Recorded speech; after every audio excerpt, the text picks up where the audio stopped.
ডিপ্লোমারা code আছে BSc no engineer. সম্মানিত BSc engineering শিক্ষার্থীবৃন্দ, আমাদের 4 বছরের কঠোর পরিশ্রম, আমাদের 4 বছরের কঠোর পরিশ্রমের মূল্যায়ন করা হচ্ছে মাত্র কিছু অভিজ্ঞতার জোরে। আজ আমরা কোন ব্যক্তি বা দলের বিরুদ্ধে নয়, বরং আমাদের শিক্ষার মর্যাদা, ভবিষ্যৎ পেশার সম্মান রক্ষার জন্য দাঁড়িয়েছি। আপনারা জানেন, সরকার সম্প্রতি এক নীতি দিয়েছে, যেখানে বলা হয়েছে ডিপ্লোমা ডিগ্রিধারী ও বিএসসি ইঞ্জিনিয়ার সমমানের পদে কাজ করবে। এটা কি ঠিক?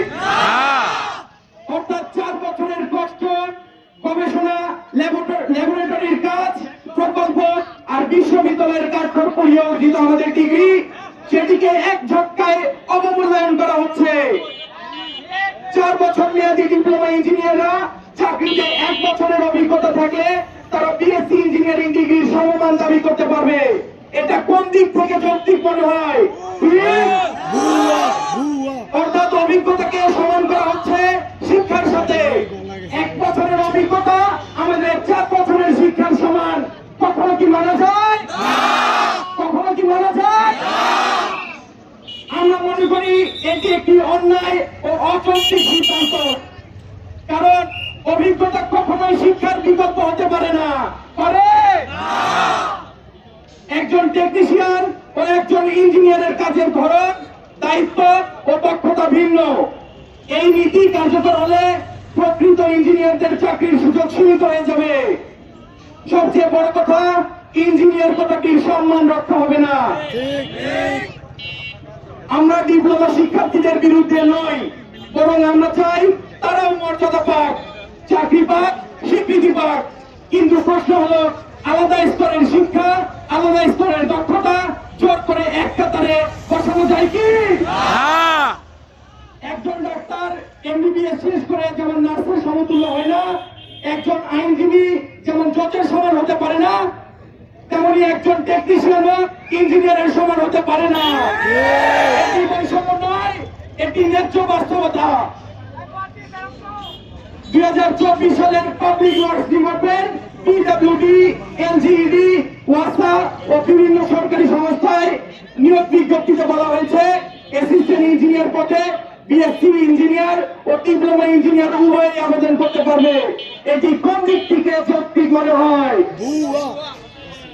এই নীতির মাধ্যমে 4 বছরের বিশ্ববিদ্যালয় শিক্ষা ও 4 বছরের পলিটেকনিক্যাল ডিপ্লোমাকে এক সমতলে দাঁড় করানো হয়েছে। এটা কি মানা যায়?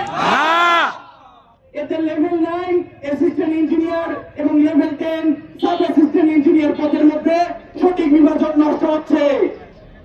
দীর্ঘদিন ধরে ডিপ্লোমা ও বিএসসি ইঞ্জিনিয়ার এর আলাদা আলাদা চাকরির কাঠামো ছিল। এখানে সেই কাঠামো ভেঙে একই পথে 2 ধরনের শিক্ষাগত যোগ্যতা, 2 ধরনের অভিজ্ঞতা সমানভাবে প্রতিযোগিতা করবে। এটা কি মানা যায়?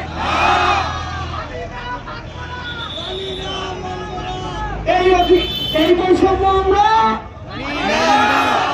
বৈষম্য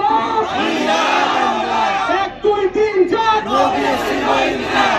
1 2 3 4 জেগেছে না জেগেছে? এই পর্যায়ে আমরা আমাদের 3 দফা দাবি তুলে ধরছি। দাবি নম্বর 1, অ্যাসিস্ট্যান্ট ইঞ্জিনিয়ার অর্থাৎ লেভেল 9 পদে শুধুমাত্র বিএসসি ইঞ্জিনিয়ার ডিগ্রিধারীদের নিয়োগ নিশ্চিত করতে হবে। কারণ এই পদ প্রকৃত ইঞ্জিনিয়ারদের জন্য নির্ধারিত। ডিপ্লোমা শিক্ষার্থীরা এই পদে এলে বিএসসি ইঞ্জিনিয়াররা সরাসরি বেকারত্ব ও বৈষম্যের শিকার হবে। সাব অ্যাসিস্ট্যান্ট ইঞ্জিনিয়ার অর্থাৎ লেভেল 10 পদে ডিপ্লোমা গ্রাজুয়েটদের সীমাবদ্ধ রাখতে হবে। 100% কোটার বিরুদ্ধে কোন নিয়োগ চলবে না। এর বাইরে গিয়ে যদি তারা ইঞ্জিনিয়ারদের পদে প্রবেশ করেন, তবে শিক্ষার ব্যবস্থা মূল কাঠামো ধ্বংস করবে। আমাদের দাবি নম্বর 3, ইঞ্জিনিয়ার উপাধি। একজন নার্স কখনোই ডাক্তার উপাধি লাভ করতে পারে না, একজন আইনজীবী কখনোই জজ উপাধি লাভ করতে পারে না, ঠিক তেমনি একজন টেকনিশিয়ান কখনোই ইঞ্জিনিয়ার ডিগ্রি লাভ করতে পারে না। 4 বছরের ডিগ্রি অর্জন করে তারপর ইঞ্জিনিয়ার ট্যাগ লাগাতে হবে। ইঞ্জিনিয়ার উপাধি আইনগতভাবে সংরক্ষিত করতে হবে। শুধুমাত্র বিএসসি ইঞ্জিনিয়ার বা সমমানের আন্তর্জাতিকভাবে স্বীকৃত ইঞ্জিনিয়ার ডিগ্রিধারীদের ইঞ্জিনিয়ার উপাধি ব্যবহার করতে হবে। এর বাইরে কেউ এই নাম ব্যবহার করতে পারবেন না। এই নাম যদি কেউ ইঞ্জিনিয়ার ডিগ্রি ব্যতীত ব্যবহার করেন, তার বিরুদ্ধে আইনানুগ ব্যবস্থা গ্রহণ করতে হবে। ভবিষ্যৎ ইঞ্জিনিয়ার ভাই ও বোনেরা, আমরা আজ যে কথা বলছি তা কেবল আমাদের জন্য নয়, আগামী প্রজন্মের প্রকৃত ইঞ্জিনিয়ারদের জন্য। আবার বলছি, প্রকৃত ইঞ্জিনিয়ারদের জন্য। যদি আমরা আজ চুপ থাকি, তাহলে কাল আমাদের পরিচয় মুছে যাবে। কাল একজন টেকনিশিয়ান এসে বলবে আমি একজন ইঞ্জিনিয়ার। তা কি হতে দেওয়া যায়? আমরা শান্তিপূর্ণভাবে আমাদের কথা তুলে ধরতে চাই। আমাদের দাবি অন্যায্য নয়, এটাই ন্যায্য, এটাই যৌক্তিক। আমরা সরকার ও সংশ্লিষ্ট মহলের কাছে আহ্বান জানাই যেন তারা দ্রুত এই ভুল সিদ্ধান্ত থেকে সরে আসে এবং শিক্ষার মর্যাদা অটুট রাখে। আসুন সবাই একসাথে বলি, engineer is a degree, not a title. Engineer is a degree, not a title. Respect education, respect engineers. Engineer is a degree, respect education, respect engineers. Thank you. এ পর্যায়ে আমাদের মাঝে আমাদের শিক্ষকের পক্ষ থেকে বক্তব্য রাখবেন আমাদের ত্রিপলি ডিপার্টমেন্টের স্যার।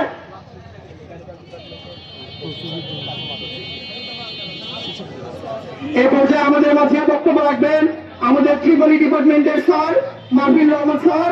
স্যারকে বিশেষ অনুরোধ জানাচ্ছি তার বক্তব্য আমাদের সবার সামনে তুলে ধরার জন্য। একজন ইঞ্জিনিয়ার হিসেবে তিনি তার বক্তব্য তুলে ধরবেন। প্রথমেই আমি Bangladesh army university of science and technology UST সৈয়দপুরের সম্মানিত উপাচার্য মহোদয় এবং কর্তৃপক্ষ সংশ্লিষ্ট ব্যক্তিবর্গকে ধন্যবাদ জানাই যারা আজকে আমাদের ইঞ্জিনিয়ারদের যে দাবি, আমাদের যে নিজেদের যেটি পাওয়ার কথা, সেই দাবির সপক্ষে আমাদেরকে আজকে এখানে দাঁড়ানোর সুযোগ করে দিয়েছেন। একই সাথে আমাদের ইঞ্জিনিয়ারিং ছাত্রীদেরকে ধন্যবাদ যারা বাংলাদেশের সবগুলি ইঞ্জিনিয়ারিং ইউনিভার্সিটি এবং শত শত হাজার হাজার প্রকৌশল শিক্ষার্থী এবং কলেজ শিক্ষার্থীরা আজকে আমাদের সাথে জয়েন করেছে। সেই শিক্ষার্থীদের সাথে একাত্মতা ঘোষণা করে তারা আজকে এই প্রতিবাদ সভার আয়োজন করেছে, যেখানে আমরা আমাদের দাবিগুলোকে তুলে ধরতে পারছি।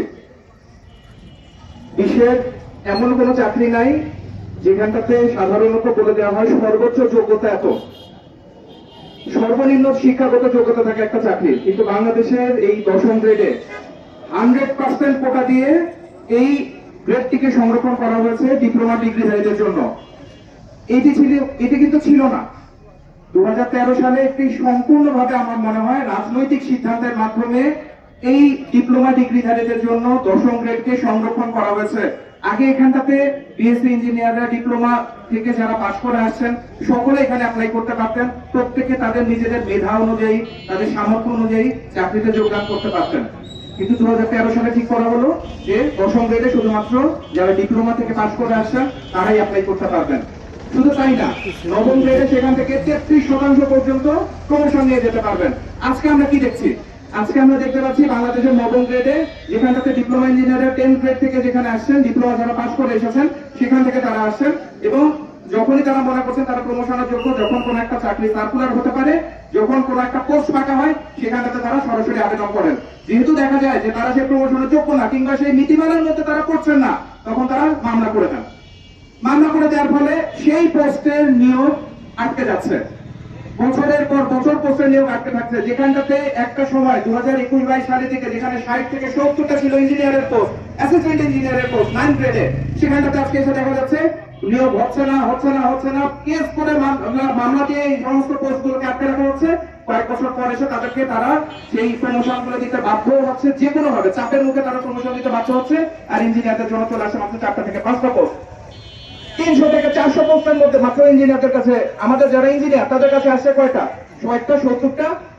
এই জিনিস কখনো চলতে দেওয়া যায় না। আমাদের দাবি, আমাদের জন্য যে 10 গ্রেড ছিল এর আগে উন্মুক্ত ছিল, আজকে আবার উন্মুক্ত করে দিতে হবে। পৃথিবীর এমন কোন চাকরি নাই যেখানে মেধাভিত্তিক ভাবে প্রতিযোগিতামূলক পরীক্ষা হয়, যেখানে বলে দেওয়া হয় যে সর্বোচ্চ শিক্ষাগত যোগ্যতা হচ্ছে অমুক ডিপ্লোমা কিংবা পিএসসি। কেন ভাই? যেখানটাতে পিএসসি ইঞ্জিনিয়ার অ্যাপ্লাই করতে পারবে, সেখানে যে এমএসসি করে আসছে, যিনি পিএইচডি করে আসেন, তিনি কি অ্যাপ্লাই করতে পারবেন না? পারবেন। তাহলে আজকে যেখানটাতে ডিপ্লোমা থেকে পাশ করে যারা অ্যাপ্লাই করতে পারছেন, তাদের থেকে উপরের গ্রেডে আমরা পড়াশোনা করি।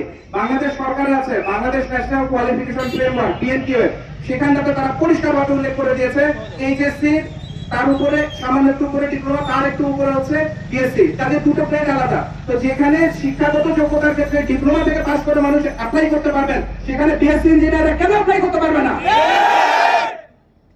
আমাদের যে দাবি, এই দাবিগুলো মানতে হবে। 10 গ্রেড উন্মুক্ত করে দিতে হবে, 9ম গ্রেডে প্রমোশনের মাধ্যমে দেওয়া যাবে না। পরীক্ষা দিয়ে শুধুমাত্র বিএসসি ইঞ্জিনিয়াররাই এখানটাতে আবেদন করতে পারবেন। এর পাশাপাশি আমাদের যে ভাইয়েরা, আমাদের ছোট ভাই, আমাদের বড় ভাই আন্দোলনে ছিলেন, তোমাদের মতো যারা শিক্ষার্থী তারা আন্দোলনে ছিল, তাদের উপরে অনেক আক্রমণ হয়েছে। এই যে একটি সুন্দর শান্তিপূর্ণ আন্দোলন ছিল, সেটি ক্ষতিগ্রস্ত হয়েছে। আমাদের ন্যায্য দাবি চাইতে গিয়ে আমরা আহত হয়েছি, আমরা রক্তাক্ত হয়েছি, আমাদের ভাইরা রক্তাক্ত হয়েছে। আমরা বিচার দাবি করি, এর সুষ্ঠু বিচার আমরা দাবি করি। আর পাশাপাশি আমরা সবাই অধিকার সচেতন হয়েছি। সবাইকে ধন্যবাদ, আমাদের শিক্ষার্থীদের ধন্যবাদ। আমরা যেন কর্তব্য সচেতন হই। আমরা আন্দোলন করছি ভালো, একইভাবে আমরা যেন নিজেদেরকে যোগ্যভাবে গড়ে তুলি। আমরা যেন কখনো ক্লাস নষ্ট না করি, আমরা একটু খেয়াল করি। হ্যাঁ, নিজেদেরকে উপযুক্ত করে তুলতে হবে, নিজেদের সুন্দর করে গড়ে তুলতে হবে, যাতে আমরা উপযুক্ত হতে পারি এই পৃথিবীর জন্য, সকল ধরনের চাকরির জন্য। ক্লাস মিস করা যাবে না, ক্লাস বাদ দেওয়া যাবে না, ভার্সিটি থেকে দূরে থাকা যাবে না। আমরা আমাদের নিজেদেরকে উপযুক্ত করে গড়ে তুলবো এবং সব সময় আমাদের যে কমিউনিটি আছে, ইঞ্জিনিয়ারিং কমিউনিটি, যে কমিউনিটির আমরা একজন গর্বিত সদস্য, সেই কমিউনিটির সাথে আমরা সবসময় থাকবো। সকলকে ধন্যবাদ জানিয়ে আমি আমার বক্তব্য শেষ করছি। আসসালামু আলাইকুম। ধন্যবাদ স্যারকে তার মহামূল্যবান বক্তব্য তুলে দেওয়ার জন্য। আপনারা সকলেই জানেন, আমাদের ভাইরা ঢাকার রাজপথে রক্ত দিয়েছে। আমাদের ভাইদের নির্বিচারে লাঠিচার্জ করা হয়েছে ঢাকার রাজপথে। আমরা তাদের প্রত্যেকটা রক্তের ফোঁটার বিচার চাই, আমরা তাদের এই লাঠিচার্জের বিচার চাই। তাদের এক ফোঁটা রক্ত আমরা বৃথা যেতে দেব না। আমাদের ন্যায্য দাবি মেনে নিতে হবে, অনতি বিলম্বে এর বিচার করতে হবে।